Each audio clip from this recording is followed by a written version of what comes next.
Hi there, travel lovers. It's your trusted cruise and Tauck tour and safari expert, Shawn Power here. I wanted to talk to you today about one of the most popular cruise lines when it comes to the small ship luxury all-inclusive cruise lines. Now, when I talk about small ship luxury all-inclusive cruise lines, I'm talking about Regent, Silversea, Seabourn, Explora, Crystal. These are the ones that really fit into that category. Underneath this video, I will put in a link to the big article I wrote where I kind of break down the whole industry and I categorize it. But the company who I want to talk about today who fits in that category that I just talked about is Regent Cruises. Regent Seven Seas Cruises is actually technically what they're called. And, you know, I want to talk about them today because they really are, at least in my experience, the most popular of these small ship all-inclusive lines. I have a lot of people who go on these types of cruises, and right around 50% of them go on Regent. So there's a huge demand for them from the North American market, especially, and for reasons I'll go into now in the next couple of minutes. So what I want to do today is I just want to talk about what the highlights are of Regent, why they're so popular, you know, why they might be right for you, but they also have some challenges, some things that, you know, that you might not like when you go with them. And I think there's some people who it's probably just not a cruise line to go with at all. So I'll just try to cover all that for you. So that you can kind of see if this is a cruise that you want to go on or not. So basically what I tell people, again, I've been on almost 100 cruises myself. And like I tell people, I've tried everything from the biggest ships to this. I've been on ships with 28 people on board to ships with 7,000 people on board and everything in between. And as I tell people, when you go on Regent or Silversea or Explora, one of these companies, you're really kind of at the pinnacle of cruising. And what I mean by that is that, you know, when you get on them, it doesn't really get, you know, unless you're getting yourself a private yacht or you're chartering a ship or something, it really doesn't get much better. Because these ships are going to have the biggest rooms, they're going to have the most inclusions, the food is going to be top notch, the service is going to be really good because they have a lot of staff compared to guest ratio. So, so really, like, again, when I say pinnacle of cruising, it just means that, you know, if you want to go as good as it gets in cruising, these are the lines that you really want to focus on. You don't need to think about anything when it comes to, you know, being nickel and dimed. I mean, no one likes that nickel and dime feeling when they're on the big ships, having to pay for especially restaurants and gratuities and Wi-Fi and drinks and everything in between. So these lines get rid of all that. So like I said, so Regent themselves, why I think they're so popular. You know, for one, they do go all over the world, you know, besides Antarctica, and they'll do kind of sail by Antarctica. You're not getting off the ship on the Zodiacs or anything, but I mean, they really go to most of the world. So people do like that, but they're well known in the North American market because they are Miami-based companies. So the North Americans is who they've, you know, marketed to the past, you know, 20 plus years that they've been around. So what I tell people, probably the number one distinction with Regent is that my clients love is that they're pretty much the most inclusive cruise line in the industry. When you're on board, everything from drinks are included, including alcohol, of course, to gratuities for the staff, Wi-Fi. If you book a certain room, you know, which is called a concierge or higher, pretty much all my clients do, you're going to get a pre-cruise hotel night, which is so necessary because you never want to fly in the day of. They even include a lot of shore excursions in their prices. They even do your laundry for you, which for me is one of the highlights when I was on them last time. You know, so often when you're going on a trip, you got to think about, you know, how many underwear and socks do I bring and do I get through the whole trip without having to do, you know, laundry and stuff. You don't need to worry about it here. I think probably every 3 to 4 days, I would just give them a small load of laundry. They would show back up, you know, beautifully wrapped, literally in tissue paper or hung up on the hangers if it was a shirt or something that needed to be hung up. So just really kind of first class all the way. Not pretentious. There's absolutely nothing pretentious about being on a Regent cruise. No one's saying to me, you know, what do you do for a living or, you know, what's your family background? Nothing like that at all. So very, very casual. Like shirts like this, even a lot of nights I might have on a shirt like this and just some, you know, nice pants with nice shoes. And don't get me wrong, lots of guys will bring the sport coats as well, especially when you go to the specialty restaurants and stuff. The ladies will have a nice skirt and a shirt or a nice casual dress or whatnot, but you're not going to see tuxes. You're not going to see gowns. There's nothing pretentious or fancy all about it. So don't worry about that. Now, before I get into each segment of, you know, what makes Regent so popular, I just want to talk about the ship size because especially since COVID, you know, at least my personal clients, I've never seen so many people want small ships. I guess they just don't want to be around thousands of people anymore, you know, having to worry about, you know, wearing masks and, you know, worrying about everything you touch and that kind of thing. So the smaller ships since COVID have been so popular, at least in my experience, and Regent kind of falls in that category. So if you look at their ships, we won't talk about their navigator ship, which is going away soon. So if you look at their other, 4 or 5 or 6 ships, because they got some more coming online soon, they pretty much go between about 700 to 820 people. Now, if you're not a cruiser, maybe that sounds like a lot of people to you, but it's absolutely not. That is a very small ship. So if you look at, like when I was on my last Regent cruise, I remember that same month, there was a ship launched by Royal Caribbean called Icon of the Seas, which fits 7,600 people. That's 7,600 with crew 10,000. I mean, it literally needs its own zip code. It's that big of a ship. So basically, when you look at 700 people compared to 7,000, it's like no one on board. And when I say 700, you give that ship to a Carnival or Royal Caribbean, they're going to put 2,000 people on it. So what Regent does is they make super big rooms, lots of big public space. They just make sure that you don't feel crowded ever. You don't feel nickel, and like I said, nickel and dime. We'll kind of get into that in a second. But the point is, the size of the ship is what really attracts people, because there's just never lineups at the buffets. You can always get a chair at the pool. And when you're getting on and off the ship, it's so simple. So very, very, very easy to navigate, which a lot of people like, and they just don't feel like they're being herded around with the masses. So let's talk about each thing that I really like on Regent, why I think they're so popular. Number one is their rooms. Again, there's no inside rooms, there's no ocean view rooms. Everything's a suite. So everything's got a private balcony. These rooms usually start at about 300 square feet, and they just go up and up and up and up. The last ship I was on, which was the Explora, I think the biggest room was about somewhere around, was it 4,000 square feet, I believe? And then they just announced a few days ago the Prestige, their newest ship, which they're going to have an even bigger, mega suite. But again, obviously that's something that work for certain people with a certain budget. I mean, you're talking, I think their current biggest suite is about $11,000 a night, and obviously their bigger one is going to be even more. But the point is, they have all kinds of rooms for all kinds of tastes. But again, usually they start at about 300 square feet, not at 150 square feet like on some of the cruises. So really nice rooms. So that's a huge highlight. So basically, you've usually got about, at least 50% more space than a typical balcony room on a normal ship. And you really will appreciate that. So on a normal ship, you're gonna have to pay a lot more just to get into the suites, because they charge a lot more. And don't get me wrong, you're paying more to get on Regent up front. But so I'll just give you an example of what I'm talking about here. Let's say you go on Regent and you go in their most basic room, about 300 square feet. Well, when I was on board last time, I was in a room called the Serenity Suite. I recommend at least this, and also the Concierge Suites, which are the same as Serenity but with more perks. That's usually what pretty much all my clients do, because then they get the pre-hotel night and stuff. But the point is, that room is like 40% bigger than Regent's starting suite, but it's only like 10% more money. On an ocean cruise, to go from a regular balcony room to a bigger suite can usually be at least double. So the point is that yes, it's expensive to get on Regent and stuff, but the upgrade to a bigger room is not always as much to go that extra 40% square feet and that, or 40% more square feet. So the point is just when you book these things, do look at all the different rooms. Make sure you're going to be comfortable with it, because sometimes the upgrade is not nearly as bad as it can be on the big ships. So rooms are a real highlight when you go on Regent. People love that everything's got a balcony and everything's a suite. Now, inclusions are probably the number one reason why people, at least my clients, go on Regent. They love the inclusions.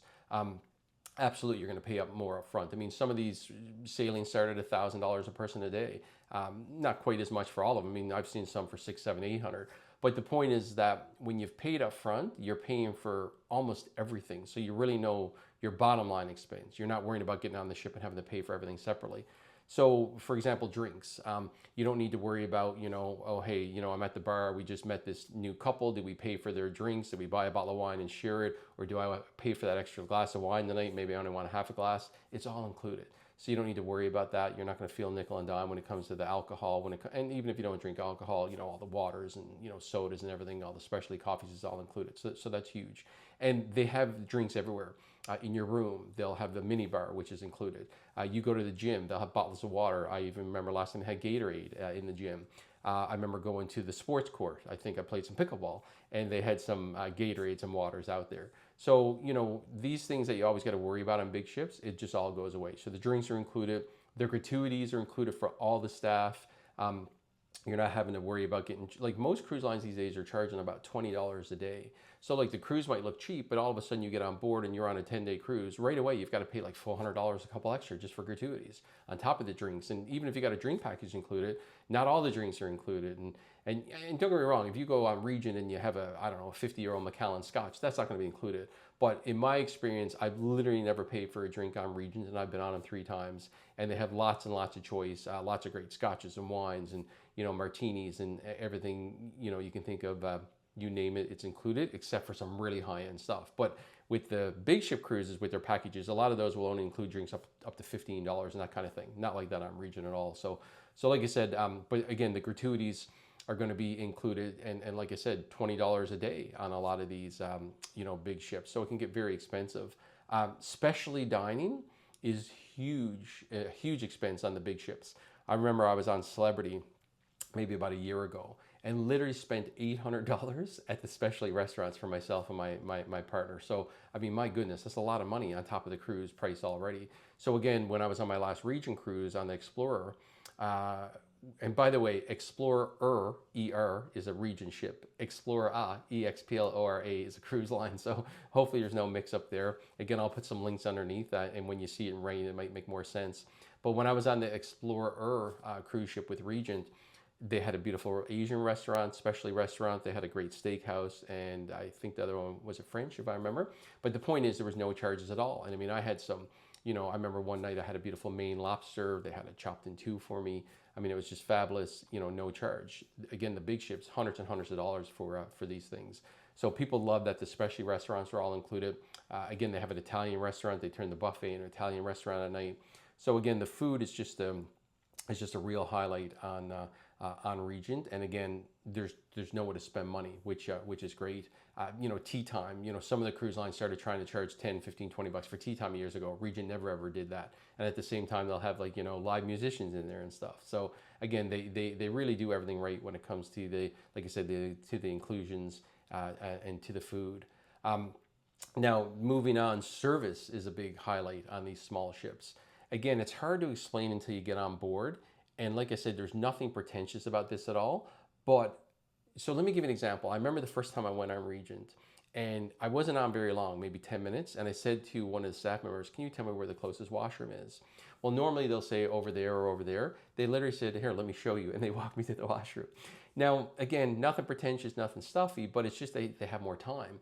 Because I think the stats are something like for every crew member, there's like 1.25 guests. Now, you go on a big ship, I think it's for every crew member is like 3.5 guests. So just think about that. Think about how many more crew that is that you have on board compared to guests that just has time to focus on you. Again, they're not following around, they're not bothering you, but they have time to say, "Let me just show you where the washroom is," rather than point it. Little things like that. So the service is wonderful. Also, I find things like the captain on these small ships, I see the captain a lot more. You know, he or she will be walking around, mingling with people, even getting their feedback and stuff, which is highly unusual. Yes, you'll see them on the big ships at the events, and they'll have their glass of juice while they're, you know, having a champagne toast or whatever. But they usually take off after a few pictures and stuff. But I find on the small ships they're around quite often. And something I find that's a huge deal is the hotel manager.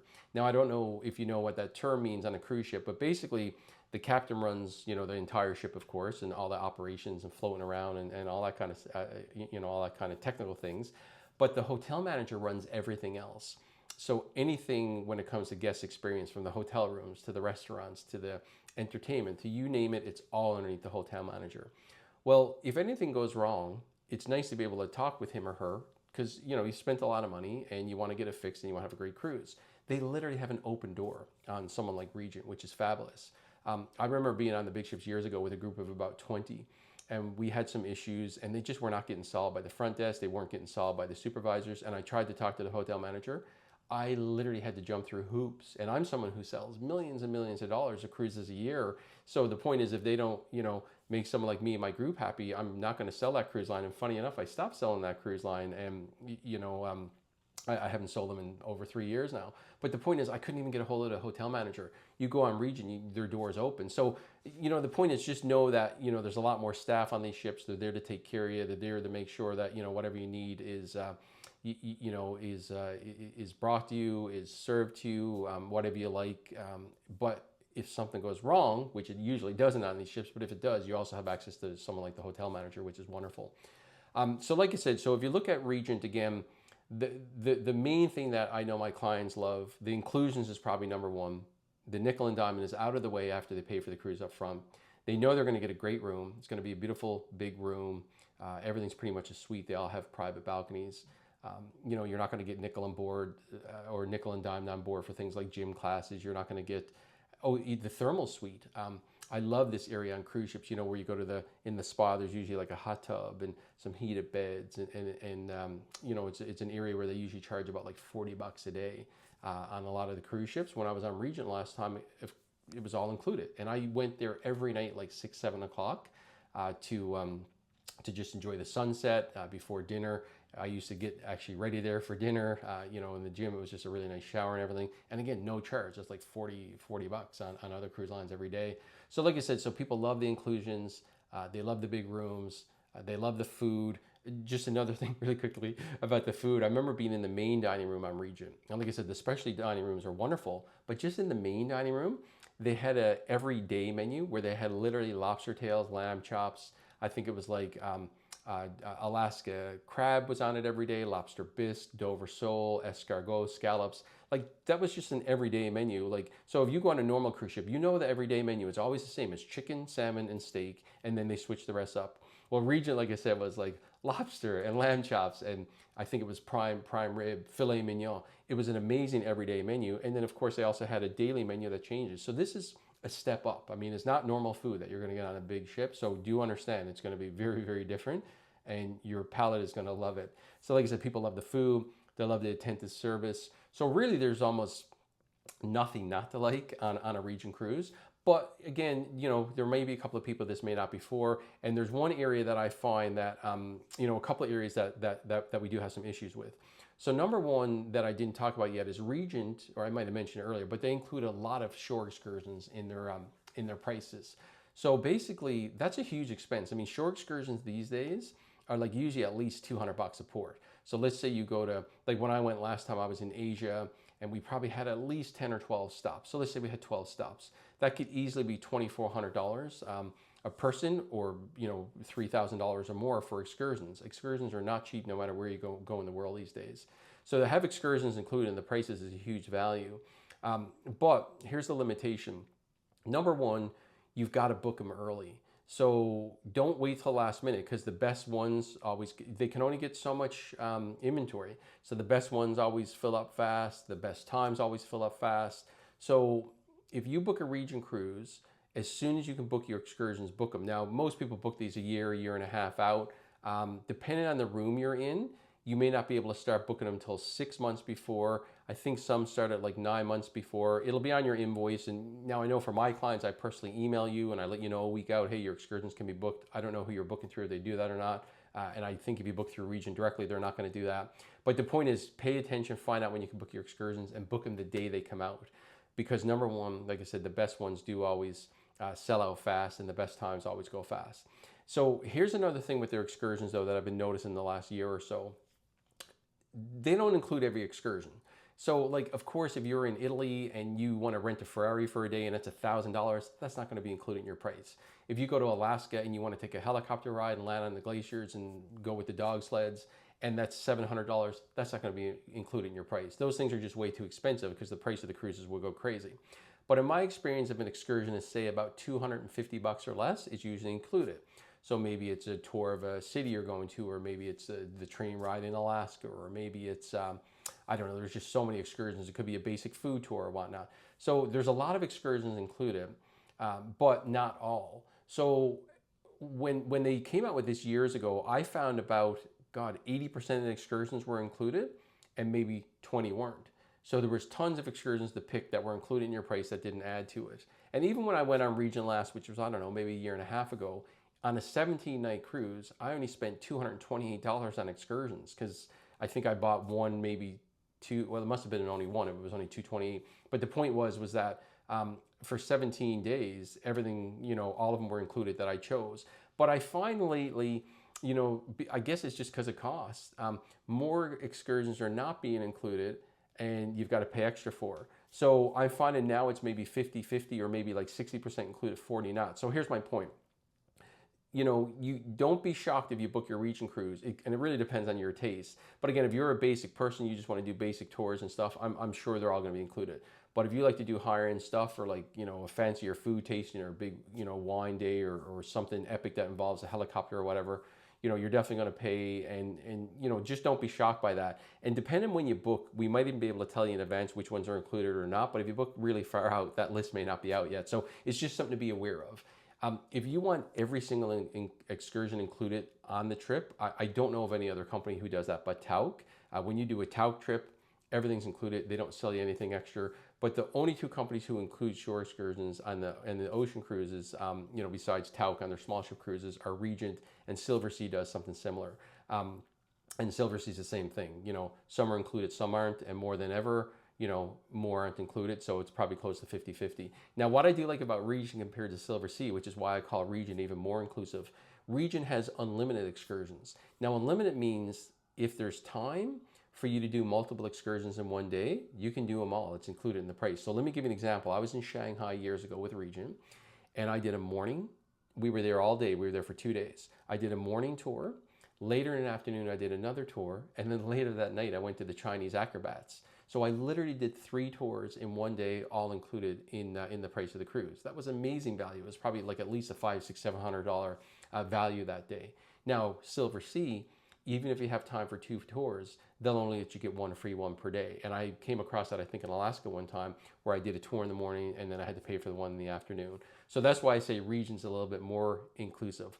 Also, Regent does the laundry. So again, if you look at the 5 companies, Explora, Crystal, Seabourn don't include excursions.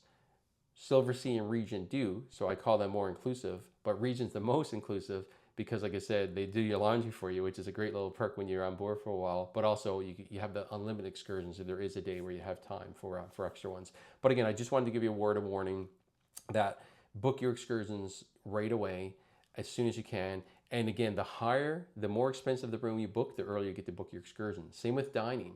So if you're in a concierge room or above, and if you're in the bigger suites, even better, you get to book your dining before everyone else. So the specialty dining, if you want to eat like say 6:30, 7 o'clock, you're going to have to book a pretty nice room. If you're just in the most basic room on board, you're the last one that gets to choose those reservation times. And I hate to say it, but you're going to be booking 8:30, 9 o'clock times. I've seen it again and again. So my clients, when they go with Regent, pretty much all book concierges or higher. Lots of them book the bigger suites. But the point is at least a concierge if it's in your budget, because it'll get you to the excursions earlier and it'll get you to the dining earlier. So that's just a couple of tips if you do go with Regent. And then finally, I kind of wanted to talk about people who Regent is not for. If you want a party ship, this is not a party ship. Again, don't get me wrong, there's entertainment on Regent. Most nights, I've been on them 3 times. I go to the show lounge every night. I've seen comedians. I've seen amazing, talented musicians. They do have like little kind of, we'll call them Broadway productions, but maybe, 4, 6 dancers and singers rather than, the whole troupe of, 16 of them. So they do have entertainment every night, like one show every night at 9:30, and it's really good talent. But again, there's not like a comedy club where there's comedy every night. There's only comedy if there's a guest comedian on board, that kind of thing. So again, if you're looking for nightclubs, if you're looking for that kind of thing, it's just not going to happen. But again, they do have karaoke. I remember in one of the bars, they do have some dancing and everything. But again, it's not a party ship if that's what you're looking for. Also, let's say you're not a drinker. So, you're just the type of person that says, look, I'm not going to pay for other people's alcohol. I've had a lot of clients like that. So normally I'll take them and I'll put them on Oceania, who's actually a sister company of the Regent, because there's still amazing food. They do have a lot of smaller rooms, but you can get nice big rooms on Oceania. They include the Wi-Fi, they include all the non-alcohol, they include all the specialty restaurants, but they don't put the drinks into the price. So again, if you're the kind of person that says, I don't drink, so I don't want to pay, $800 a day, I'd rather pay $500 a day or $600 or whatever it is. It's probably not that much of a gap. But the point is, Oceania might be better for you. So again, a non-drinker may or may not want to go on Regent. Something to think about. And then also people who want a crazy, super intense nightlife is, go on the big ships for that. Go on the party ships like the Carnivals and the Royal Caribbean and that kind of thing. And then also, if you're the kind of person who does not want excursions included in their prices, because some people don't like doing excursions with a group. They don't want to go with 20, 30, 40 people. They just want to get off and tour on their own, or they want to get a private car, or they want to rent a car, whatever they want to do. Again, Regent's not going to be good for you because you're paying for the excursions in your price. So maybe instead look at Explora, again, that's Explora, or Seabourn or Crystal, because neither of those three include the excursions. So anyway, that was my recap of Regent. I mean, obviously you can tell from this video, I really, really like Regent. I've been on them a few times myself. I've literally helped my clients book millions and millions and millions of dollars of their cruises, and people come back happy. They go on them again and again and again. But again, you know, be careful with the excursions. Understand that you may still have to pay for some after you book. Understand this is not a great cruise for people looking for a really exciting nightlife. And again, if you're a non-drinker, maybe someone like Oceania may be better for you. But beyond that, the food, the service, the rooms is all wonderful on Regent. If you do get a chance to go on them, you know, I think you'll really enjoy them. My guess is you'll want to go on them again and again. Anything I didn't cover, any questions you have, leave a comment below. Shoot me a message on my website and let me know how I can help. And beyond that, I'll see you on the next video, and have a great day.